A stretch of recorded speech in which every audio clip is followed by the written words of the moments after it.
that. But this was incredible. And the truth is, if we want to share the gospel with more friends, it's not just about that moment that the guy like Eric that listens to death metal walks up and says, hey, I've been reading the Bible, I have questions. There's some preparation that has to go into what we do before we reach that moment. And so for the last 5 years that I've been at Embry Hills, one of the things that I have just loved, it was existing before I ever got there, so I'm not taking any credit for this. One of the things that I've absolutely just loved is that we've been able to have what we call our Evangelism Workshops. Now I just lost all my notes. We've been able to have our evangelism workshops, and what we do when we're doing an evangelism workshop is we meet together on a Saturday, and we go through and talk about the things that are actually going to sharpen us and strengthen us to be more evangelistic. And as we're doing that, there it is. Okay. As we're doing that, this was some of the ideas that we were dealing with. How can we prepare ourselves so that when we get in that situation where a friend wants to read the Bible, or somebody thinks it's really weird that you're getting up at the crack of dawn on Sunday and you're going to church, like that you're ready to take some steps. So when we talk about having small steps, yes, we're thinking about things that lead to big outcomes. Things that actually change the direction of someone's life, things that actually can lead to their salvation. And there's a bunch of those, right? There's things that we can do that will emphasize God in unexpected ways, help people see God and how different He is. There are things that we could do that would share the good news in ways that it's easier for people to process, and that's going to be like the bulk of what we're going to do in the next 30 or 40 minutes. And then there are things that we can do that lead to unexpected opportunities. So if you've got your Bibles there in Matthew chapter 16, I want you to read verse 21 to 23. Can I get somebody to read that just out loud for us? 21 to 23 in Matthew 16. Who can I call on? Careful, I only know a few names. Connor, boom, 21 to 23. Matthew 16. It's okay. Hey, I love that you're taking some notes. Matthew 16, 21 to 23.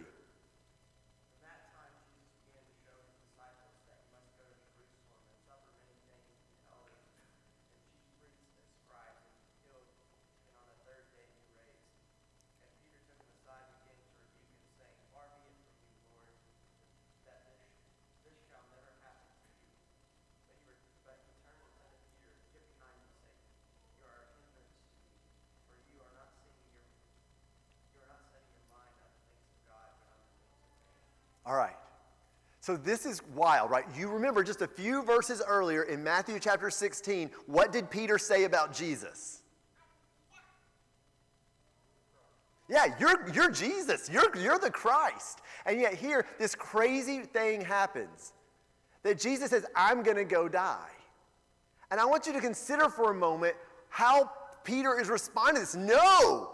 And Jesus has to stop him. And what's in blue on the screen, you are not setting your mind on God's interest, but on man's. So it seems to be that Jesus is saying to us, hey, because I have my interest set on the things that God is interested in, this actually doesn't seem so crazy after all. I mean, it's going to be like painful, but it's not crazy. It's not unreasonable. It's actually extremely reasonable because this is going to accomplish the interest of God. You get, like, that's what he's doing here. So what is it that Jesus actually has in mind that would make going to Jerusalem to suffer many things and be killed reasonable? What does he have on his mind that would make that reasonable?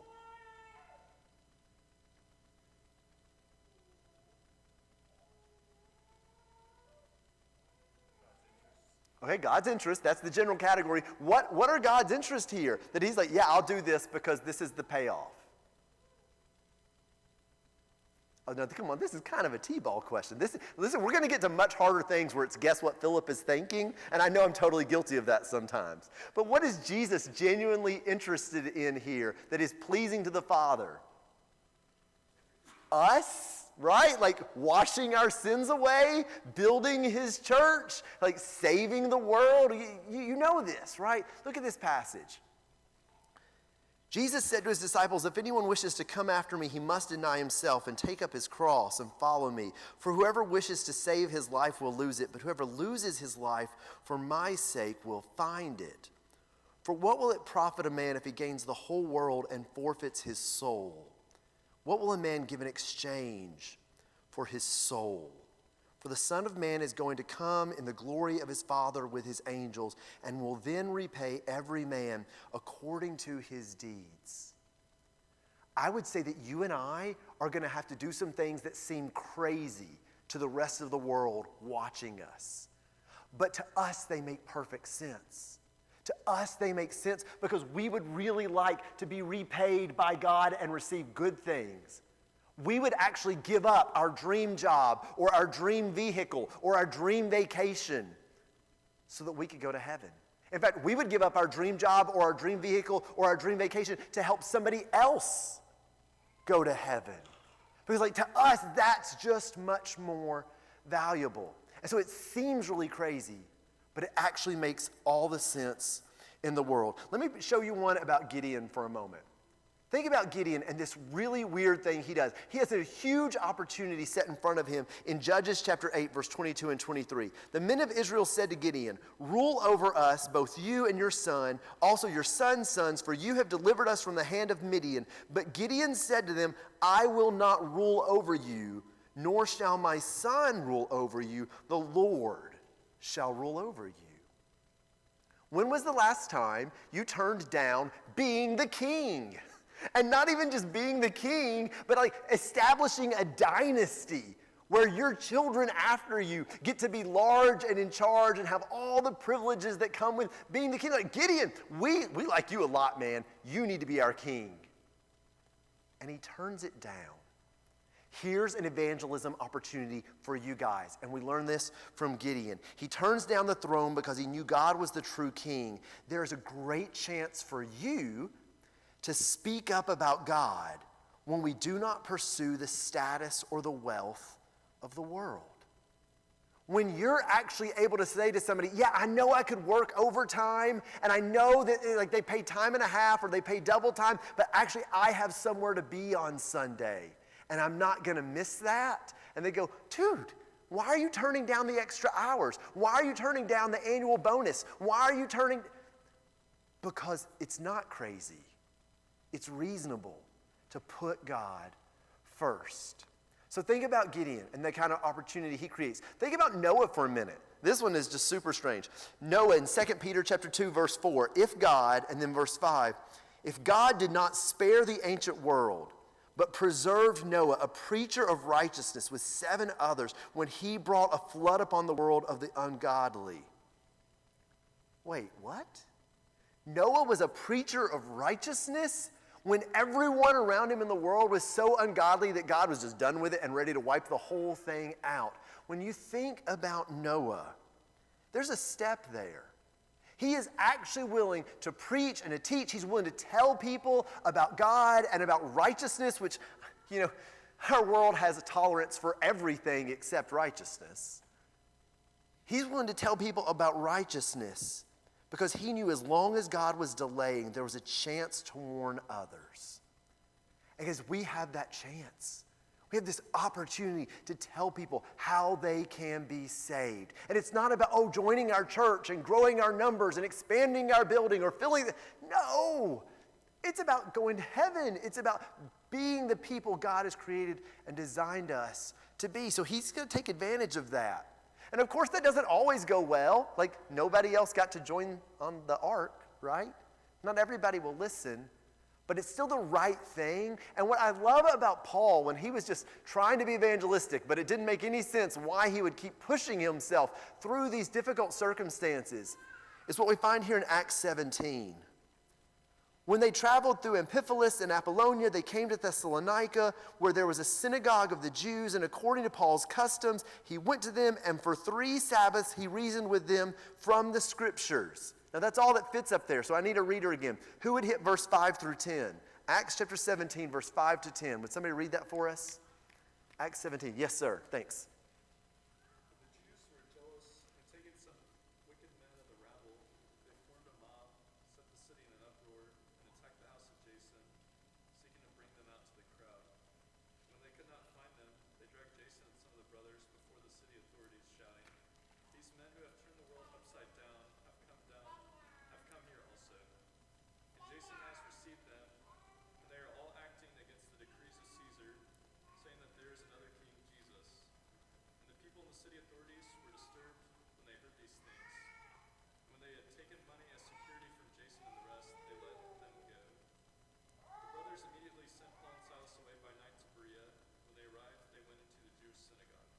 Thank you. You know, sometimes you're going to be having a Bible study with a friend, or you're going to be answering somebody's questions, and they're going to go, ooh, that's weird. I'm not sure about that. I'm studying with a young woman right now named Sharon, and she grew up in China, and she knows very little about the Bible. We've been studying now for almost 2 years, and a lot of things that she reads in the Bible don't make a lot of sense, especially the supernatural elements and the miracles. So she's, also learning about American television since moving here, and she's watching old episodes of Sabrina the Teenage Witch, which is way before you guys. But she's like, hey, this is kind of like that, where like they wiggle their nose and something happens and nobody, I'm like, well, it is supernatural, but it's not exactly Sabrina the Teenage Witch. But she's trying to figure this stuff out. And she's a joy to study with.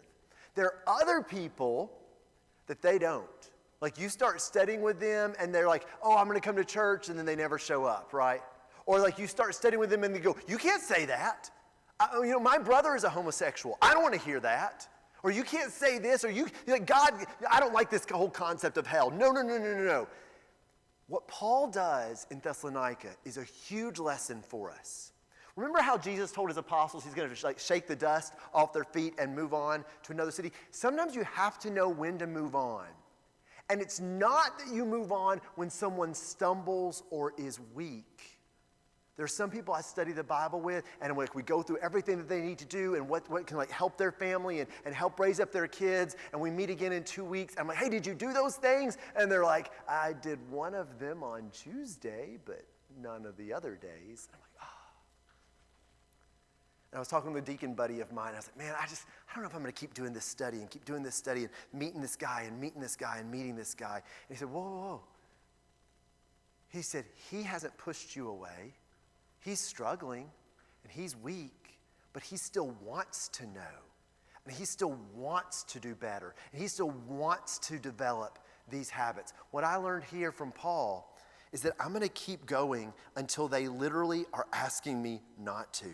I'm going to keep going until it's getting so difficult, and they're pushing so much that you're just not even welcome there anymore. I want to tell you to keep going, even when they're weak, even when they're confused. Unless you are literally unwelcome, then you push that conversation forward. Now, you look at all these examples, whether it's Gideon or Paul or Noah, and I get it. That just feels hard.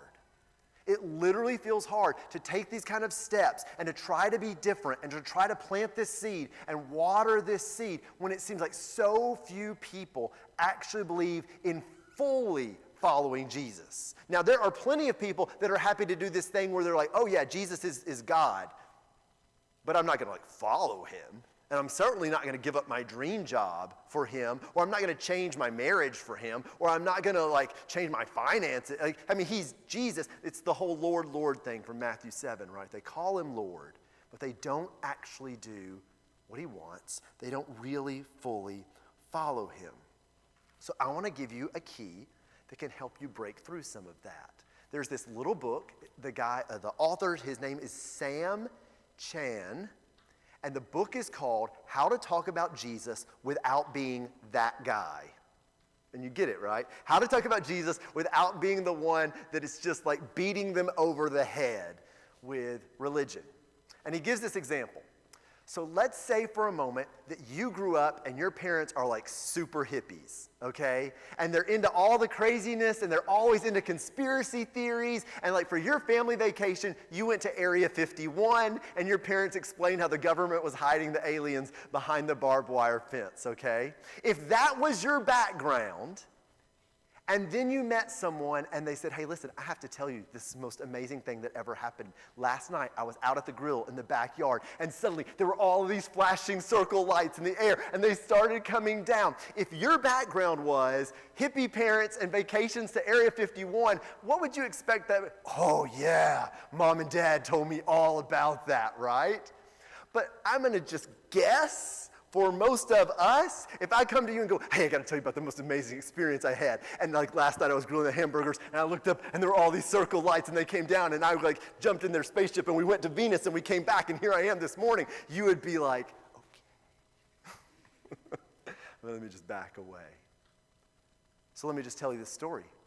There was this guy that lived 2,000 years ago, and you need to be exactly like him. You need to do everything, because what you are walking around in, this physical body, it's not even like important. You have this like energy inside of you, and we call it a soul, and it's going to live forever somewhere in a cloudy golden place. And people are like, whoa, what did you grow up with? What I want you to see, and what Mr. Sam Chan makes as his point, is that when we share the gospel with people, sometimes we're talking to our friends, and it is unbelievable to them that you would change your whole life to follow these morals and these standards of righteousness that are so countercultural. And it is unbelievable to them that you actually believe that this body, when it dies, is going to be resurrected, and it is going to be radically transformed, and it is going to live forever in eternity with these supernatural beings that we call angels. That does not process for most people that are far away from God. And so what Mr. Chan points out is that when you want people to actually process information that seems almost unbelievable based on their background, you need three things. They're called plausibility structures or plausibility factors. These three factors make the unbelievable believable. And I already set this up for you with the story about the person raised by the hippies going to Area 51. The first is the community you're in. If you try to come and tell me that... here's a good one. Ultra marathons have changed your life, and that you just love running 100 miles. I'm like, my feet are tired just thinking about that. Okay? But you tell me, no, Philip, you got to listen to this. I am part of this club, and we meet on Thursdays, and we are all ultra marathon runners, and it's unbelievable. It's so great, and I've never felt better in my life, and I have this sense of accomplishment and self-esteem, and it's just direction, and these friends are so cool, and we hang out on the weekends. I'm like, well, then I need to at least meet your friends. But I'm not running, like, I will at least meet your friends. And then I meet all these people, and they're like normal human beings. They just don't eat as many Oreos as I do. And they're like, okay, well, like maybe this is kind of cool. Maybe this is enjoyable. And so the community that you're exposed to makes the claim more believable. Not just the community, but maybe the experience. And they're like, hey, listen, look, I know, Philip, you're not like ready to completely commit and sign up for your very first ultra marathon, but like me and some of the guys, we're going camping this weekend, and we're just going to do this 6-mile hike. And we're going to do 3 miles one day. We're going to camp out by a waterfall, and we're going to do 3 miles back the next day. You can do 3 miles, can't you? I go, actually, I love swimming in waterfalls. That sounds great. And your friends, I've already met them. That's pretty cool. I'll go with you for this hike. And then that's pretty cool. And then your buddy wants to kind of close the deal, and they give you facts and information. And they come and they tell you that, hey, you are the age where your muscles will do whatever you train them to do. And you would only really have to give this much attention and this much time, and you actually can do this thing that seemed previously impossible. And suddenly I'm like, maybe I will run an ultra marathon.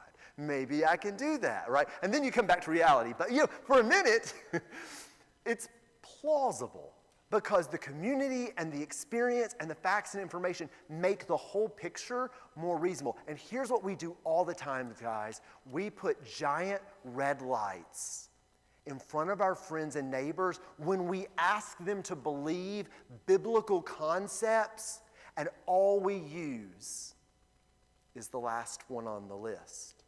All we use are facts and information.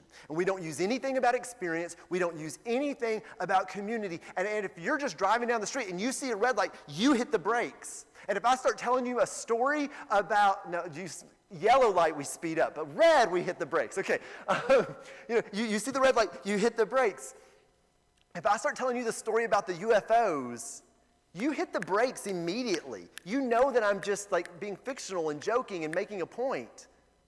And when we start telling our friends and neighbors, like, oh, no, like, I genuinely believe that marriages are stronger than when there are submissive wives.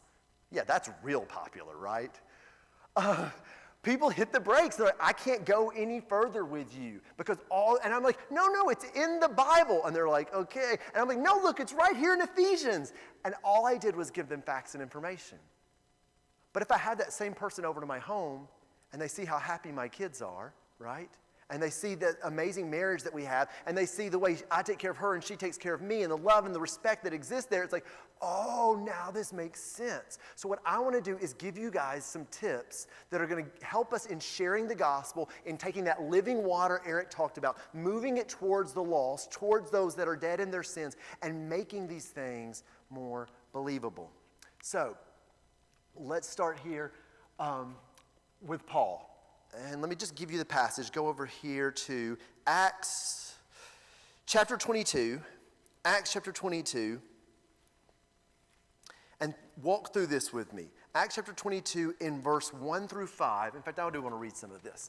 Acts 22 verse 1 through 5. Look at the way Paul actually uses all three of these factors when he's on trial. Acts 22, we're going to pick up in verse 1.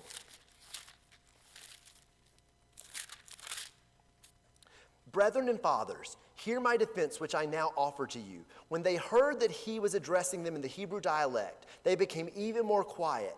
He said, I am a Jew, born in Tarsus of Cilicia, but brought up in this city, educated under Gamaliel, strictly according to the law of our fathers, being zealous for God, just as you all are today. And I persecuted this way to the death, binding and putting both men and women into prison. And also the high priest and all the council of the elders can testify.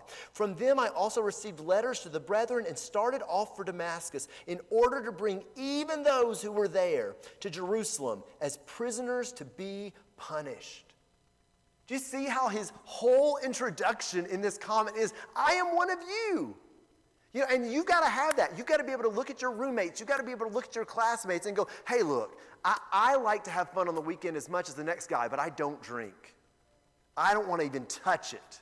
I want to be as sober-minded as the Bible has me to be sober-minded. Like, you have to be able to talk to your friends and neighbors and say, I am one of you. I like to do these things, but I've made this different choice. And Paul starts by showing them how much they have in common in verse 1 through 5. Come with me to verse 6 through 10. But it happened, as I was on my way approaching Damascus about noontime, a very bright light suddenly flashed from heaven all around me. And you can see that red light coming for, like, I don't know if I believe in that, right?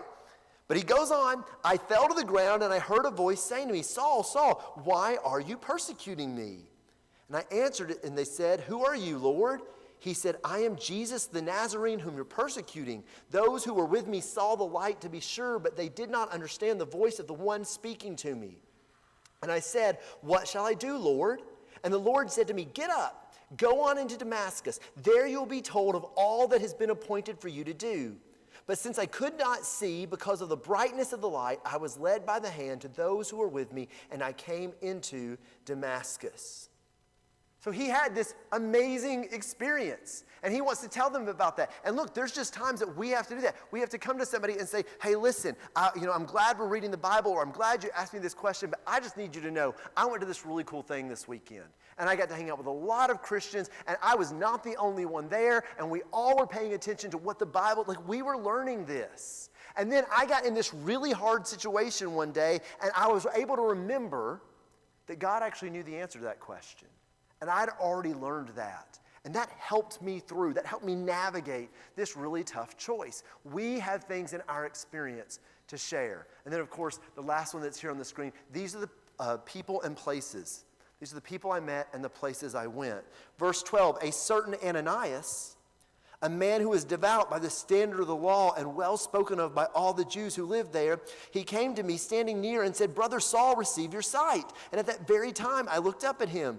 He said, the God of our fathers has appointed you to know his will and to see the righteous one and to hear an utterance from his mouth. For you will be a witness for him to all men of what you have seen and heard. Now why do you delay? Get up and be baptized and wash away your sins, calling on his name. You just get this whole picture here. That's not just the facts and information about Jesus' death, burial, and resurrection, but is more than that. I want you guys to go to Acts 26 for a minute. Please go to Acts chapter 26. And I'm just going to give you a minute. Look at Acts chapter 26. Kind of skim through the first 23 verses. Acts chapter 26. Skim through the first 23 verses and see what you can find. See if Paul did this again when he was with Agrippa, What kind of facts and information do you see in Acts 26 that he brought out and shared? What do you see in Acts 26 about the community that he was a part of? What do you see in Acts 26 about the experiences that he had? See what you can find in that chapter for a minute, and then we'll discuss it.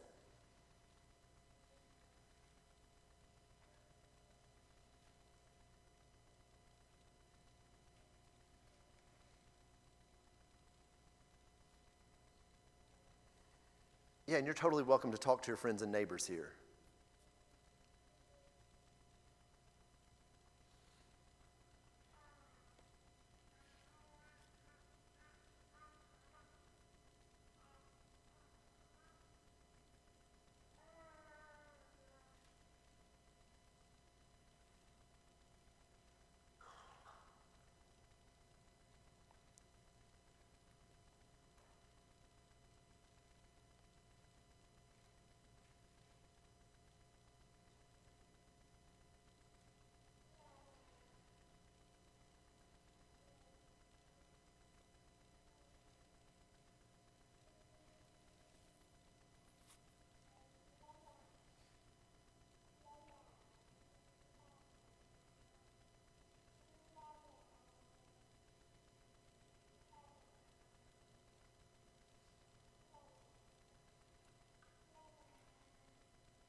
All right.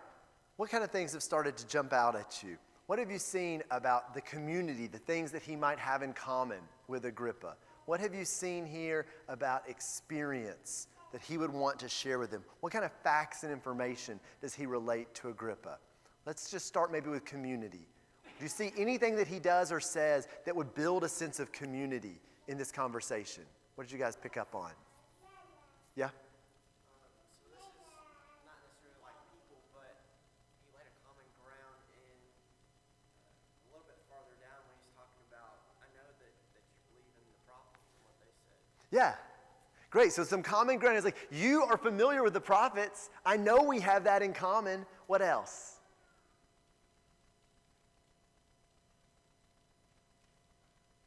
Look in verse 3. What does he say about him in verse 3? Yeah, you're an expert in Jewish matters. Like you know all about our beliefs and our system and our people. You really are an expert. Like you're too smart not to hear what I have to say. Wouldn't you love to talk with like one of your friends, your classmates, to be like, look, dude, I've learned a ton from you about physics. I've learned a ton from you about engineering. I've learned a ton from you about social work. Like whatever your major is, I've learned a ton from you about this. You are too smart not to piece this together. He knows that they have that common community. All right, what about experience? Would somebody read verse 19 to verse 21? 19 to 21. Okay, thank you. Therefore, King Agrippa, I was not disobedient to the heavenly vision, but declared first to those in Damascus and in Jerusalem and throughout all the region of Judea, and then to the Gentiles, that they should repent and turn to God and do works befitting repentance. For these reasons the king seized me in the temple and tried to kill me. Yeah, how did I end up here in your courtroom? Well, it's because all I did was listen to God. All I did was obey this vision. Like, this was too big, and it just changed everything. And I just followed through on what God told me to do. So here's kind of my list. You're an expert in the matters of this community, and the facts, these are the facts that are the background of this choice, and here's this experience that has changed everything. Paul not only does this in Acts 22 and Acts 26, but he does it in the chapters that are in between here as well. Flip back to Acts chapter 23. Can I get a volunteer to read verse 6? Acts chapter 23 and verse 6. Thanks.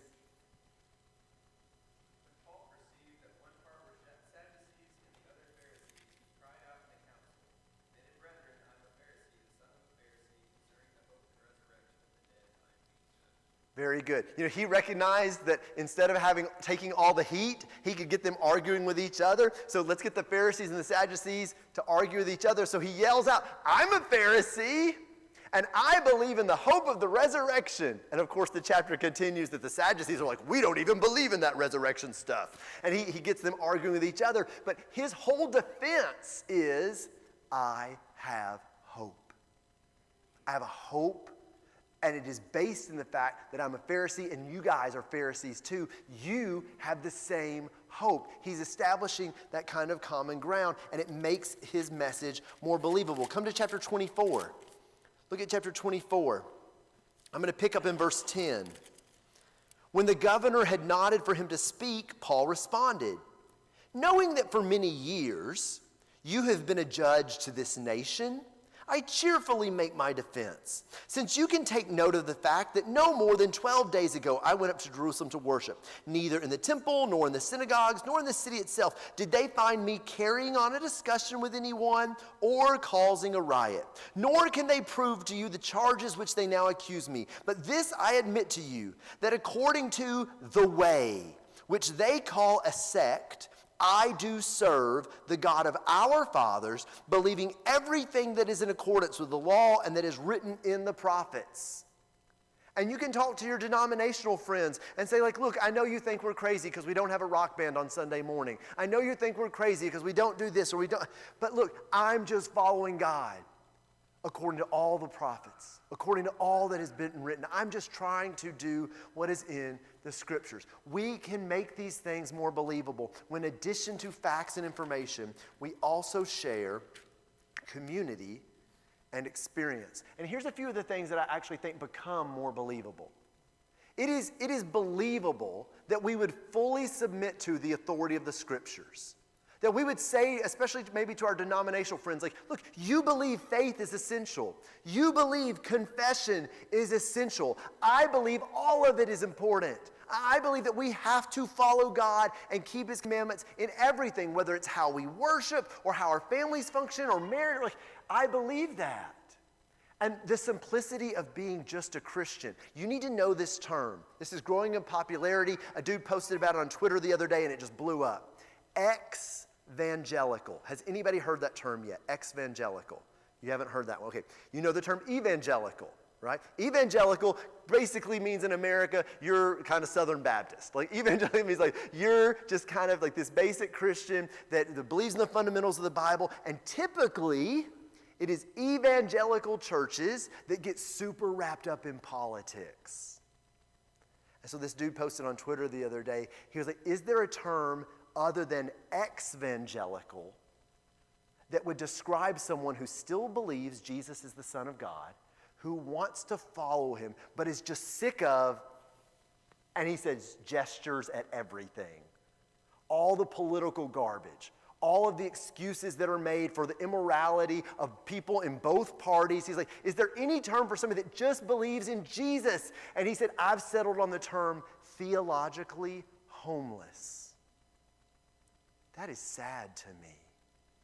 And guys, you know believers.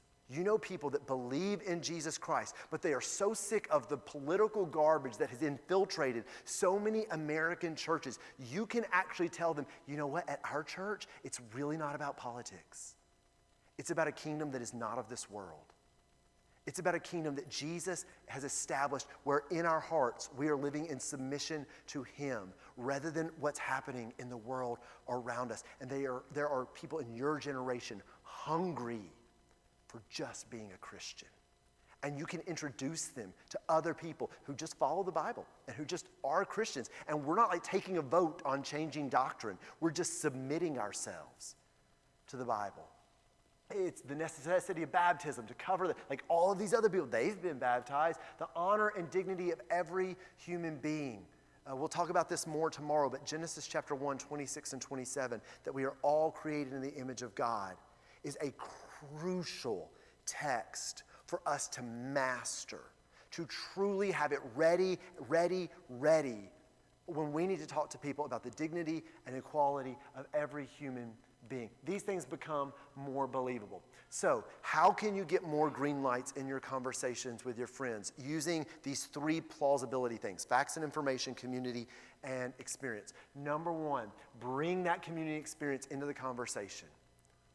Show them that you are not a lone wolf. Show them that there is these connections with other disciples and that there are actually people all over this country and all over the world who are seeking to follow God faithfully. Give them a broader picture so they can see the positives of a local eldership functioning the way the Scriptures talks about. So they can see the positives in brothers and sisters that are sharpening one another and taking time out of their schedules to be together. Secondly, inviting the lost to share activities that introduce them to Christian friends. Yes, it's great if you invite them to come to worship and to have time for Bible study, but there's just this reality that they need to meet Christian people in other places. If a bunch of you guys are going bowling, you need to be thinking, who is my non-Christian friend that I can invite to go bowling with us? If somebody's having a birthday party or it's just Taco Tuesday, you need to be thinking, who is my non-Christian friend that can come to this birthday party or come to Taco Tuesday, and they can just meet all these other people, and they'll be like, so how do you guys all know each other? Are you all in class together? And you go, actually, I go to this church, and they go to this church, and they go to this church, but we're all Christians. That's what we have in common. That's what binds us together. And they start looking, kind of are a lot of you here. You need those kind of opportunities. Thirdly, being a great listener. Please write this one down. I want you to ask your friends, what did your grandmother believe about God? And then practice your listening skills. Because I get it. This generation has been so, they've either been in watered-down churches or in no churches or in churches that they can't wait to get out of because they've lost an understanding of how relevant and important this is, but their grandparents probably not. And you can start a conversation just saying, what did your grandmother believe about the Bible? What'd your grandma believe about God? Like, did she go to church anywhere? And just let them unpack that story.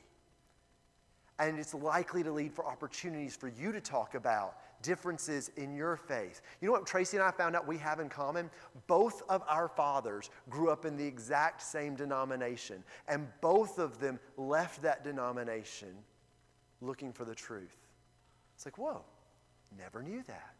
But like, there are people that are out there and they are looking. So ask, what did your grandmother believe about God? And really listen. And then third, just ways that you extend hospitality. And yes, I'm kind of already touching on that when I mentioned birthday parties and Taco Tuesday, but here's really what I mean. Find a 15-minute activity, find a half an hour activity, and find a few hour activity. So like, I just want to have coffee with you.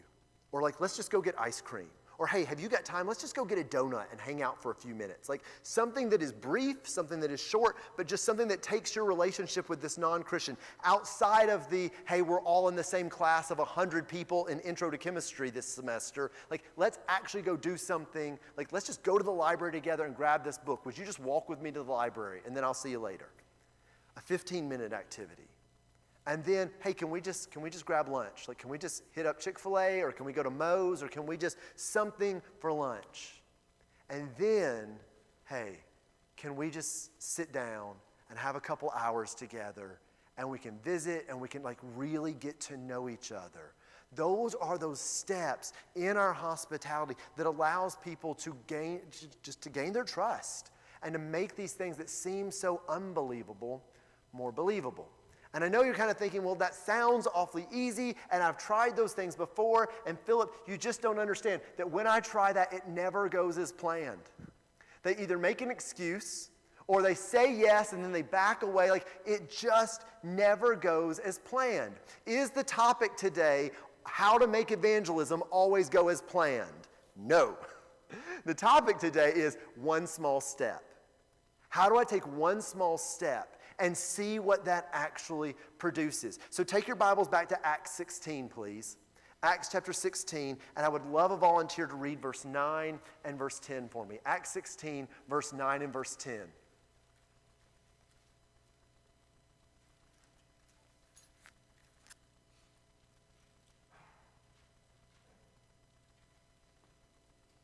Who's got it? 9 and 10. Okay, thanks, Will. And a vision appeared to Paul in the night. The man of Macedonia was standing there, urging him and saying, "Come over to Macedonia and help us." And when Paul had seen the vision, immediately we sought to go to Macedonia, concluding that God called us to preach the gospel to them. Very good. So things never go as planned, but one small step can create these unexpected opportunities.